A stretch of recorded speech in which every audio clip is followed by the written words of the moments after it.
Buenas tardes muchachos, espero que hoy se encuentren bien. El día de hoy terminamos con el tema de mediciones de variables y hoy veremos un compilado de múltiples elementos. Y sí, el video de hoy se ve diferente, decidí aplicarle el modo oscuro.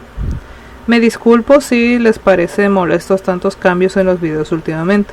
Estoy usando estos videos también para practicar edición y presentación. Después de esto, la próxima semana tendremos el primer taller /laboratorio del tercer corte. Espero alcanzar a ponerles 2, que el corte pasado no fue posible, pero hay que ver si logro ajustar el cronograma. No les comentaré sobre el taller en este momento porque todavía lo estoy preparando, pero les pondré un adelanto de lo que me parece que va a salir. Bueno, pasemos enseguida a ver los elementos. Empecemos con peso, que ya sabemos que es la fuerza con la que un cuerpo es atraído a la Tierra. Peso, para recordar, se halla como masa por gravedad, y para su medición se usan primero la balanza y la báscula clásica, donde la balanza es una palanca con brazos apoyada en su centro con 2 platillos en la cual se encuentran los pesos a comparar. Uno es un peso muestra y el otro es el peso que se está buscando, el elemento del que se está buscando el peso. Mientras que en la báscula tenemos una palanca que está apoyada en un punto del que cuelga el peso a medir y unos pesos móviles para ajustar en el otro lado. Seguramente reconozcan esta balanza en particular del laboratorio de física 1. En ambos se busca recuperar el equilibrio de los brazos. La capacidad de estos elementos alcanza hasta los 300 kilogramos dependiendo de su configuración. Luego tenemos la medición con una célula de carga a base de galgas extensiométricas, la cual consiste en una serie de galgas extensiométricas, como vimos anteriormente para la medición de presión, conectadas a un puente de Wheatstone. La deformación y por lo tanto el cambio en la resistencia de estas galgas va a depender del peso que se posiciona sobre estas. Las galgas están instaladas sobre una pieza deformable, normalmente de acero, sobre la que se apoya el peso que se quiere medir. La capacidad de este elemento es de hasta 150 toneladas. Ahora vemos las células de carga hidráulica y de carga neumática. La carga en este caso se apoya sobre un pistón, el cual ejerce presión sobre un fluido hidráulico. La presión se lee con un manómetro Bourdon, que también vimos para medición de presión anteriormente, y es posible instalar varias células de carga y sumar sus efectos en un transmisor electrónico de equilibrio de fuerzas, lo que permite que el sistema se use en sistemas electrónicos. La capacidad de este elemento es de hasta 90 toneladas, tiene una respuesta rápida de aproximadamente 2 segundos. Una célula de carga neumática es bastante similar, pero el fluido hidráulico se ve reemplazado por un diafragma sobre el que se ubica el peso, y su capacidad es de hasta 10 toneladas. Terminamos con peso y pasamos a ver la velocidad. La velocidad se mide con un tacómetro, que es un contador de revoluciones para medir la velocidad de rotación de las máquinas. El tacómetro se puede encontrar con múltiples variantes, entre ellas el tacómetro mecánico, que es un eje elástico terminado en punta, apoyado sobre el centro de la pieza giratoria, y a su vez unido a un par de diales que realizan el conteo de las vueltas. Normalmente es el que encontramos en los carros para la medición de velocidad. Los centrífugos, que utilizan un volante centrífugo que consiste en 2 pesos rotativos unidos a un eje rotatorio, los cuales aumentarán su radio de giro a medida que aumente la velocidad debido a la fuerza centrífuga, lo que a su vez comprime un resorte. Y es la compresión de este resorte lo que se lee para obtener la velocidad de giro. Este elemento mide hasta 40.000 revoluciones por minuto. Luego tenemos los elementos de corrientes parásitas, en el que el eje giratorio hace girar un imán, lo que induce corrientes parásitas en una copa de aluminio. Estas corrientes crean un par de movimiento que es proporcional a la velocidad y que es frenado por la acción de una resistencia para mostrar el movimiento sobre un dial, y mide hasta 15.000 revoluciones por minuto.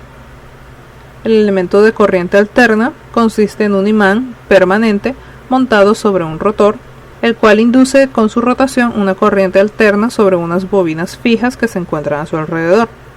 El voltaje que está inducido sobre estas bobinas se mide con un voltímetro y de esta manera se obtiene el giro en revoluciones por minuto. Contrario al caso anterior, el elemento de corriente continua, también llamado dínamo tacométrico, contiene un rotor en el que ahora se encuentran las bobinas y el imán permanente ahora es fijo.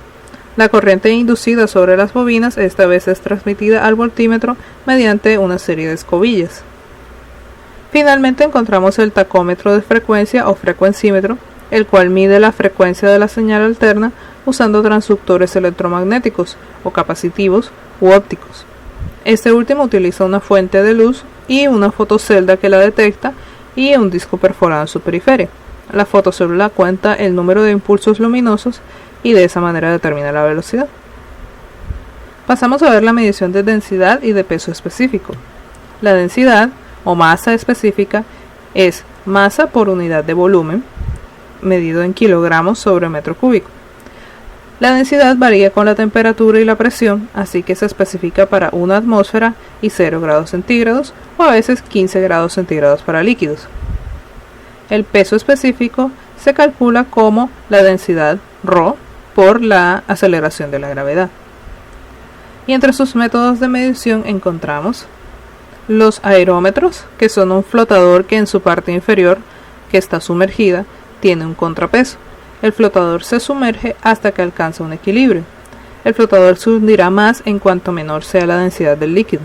La parte superior del flotador va a estar o graduada para su lectura directa o puede realizarse una lectura indirecta si se conecta a un transductor de inductancia variable, que también vimos para presión.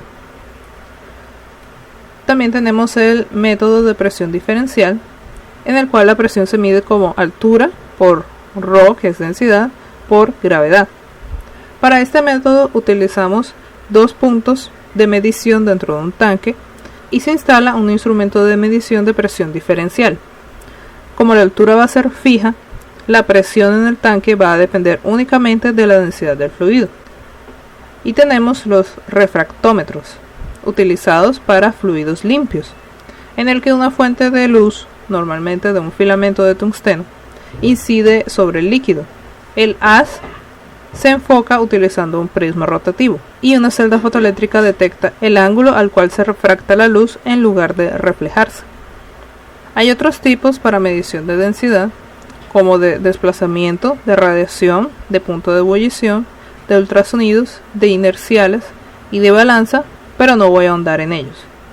Ahora veremos otra variable, que es la variable de humedad, que la lectura de la humedad y del punto de rocío son útiles para el acondicionamiento de aire de atmósferas que requieren un cierto nivel de humedad, como en plantas de tratamientos térmicos, en plantas secadoras, humidificadores, para el tratamiento textil, etc. Hay varios conceptos que quiero mostrarles antes de pasar a ver los elementos de medición de humedad. Primero, el punto de rocío, que es la temperatura a la que el vapor de agua empieza a condensarse y a formar gotas o niebla. La humedad absoluta es la cantidad de agua por kilogramo de aire seco, y esta cantidad de agua se mide también en kilogramos. El porcentaje de humedad o humedad relativa es el cociente entre la humedad absoluta y la cantidad de agua por kilogramo de aire saturado multiplicado por 100. En el caso anterior de humedad absoluta era el aire seco y aquí vemos el aire saturado. La temperatura seca es la temperatura medida con un termómetro de bulbo en contacto directo con una atmósfera seca. La temperatura húmeda es la temperatura medida con un termómetro en contacto directo con una atmósfera saturada. Saturada es que no puede contener más humedad. Como alternativa, en lugar de una atmósfera completamente saturada, puede utilizarse el termómetro envuelto en un paño húmedo. Y el contenido de humedad es la cantidad de agua existente por kilogramo de sustancia sólida. Para la medición en atmósfera se usan los siguientes elementos. Primero, el método del cabello, en el que tenemos elementos sensibles a la humedad que se expanden y se contraen dependiendo del porcentaje de humedad en el ambiente. Se usa para ello efectivamente el cabello natural o se usa también fibra de nylon. Con el bulbo seco y húmedo se mide la temperatura diferencial entre el ambiente, que es el bulbo seco, y un ambiente húmedo, que va a ser el bulbo húmedo. Como les mencioné anteriormente, para medir la temperatura en el bulbo húmedo se puede utilizar un ambiente completamente saturado o se puede envolver el bulbo con algo completamente húmedo. Y la célula de cloruro de litio es una célula embebida en sal de cloruro de litio con una rejilla de láminas de oro. El cloruro de litio varía su resistencia con la humedad ambiente debido a la liberación de iones. Para la medición en sólidos tenemos el secado térmico, en el cual se aplica calor a un material, lo que hace que se evapore cierta cantidad de agua. Se continúa calentando hasta que no sea posible evaporar más agua a menos de que se suba la temperatura. Esto es lo que nos da la medición de la humedad. El método de conductividad utiliza la medición de conductividad de la muestra. La conductividad va a aumentar con la humedad. Este elemento que les estoy mostrando es el que se usa normalmente con los microcontroladores Arduino Uno. Se vende esta versión para ser conectados a los Arduinos.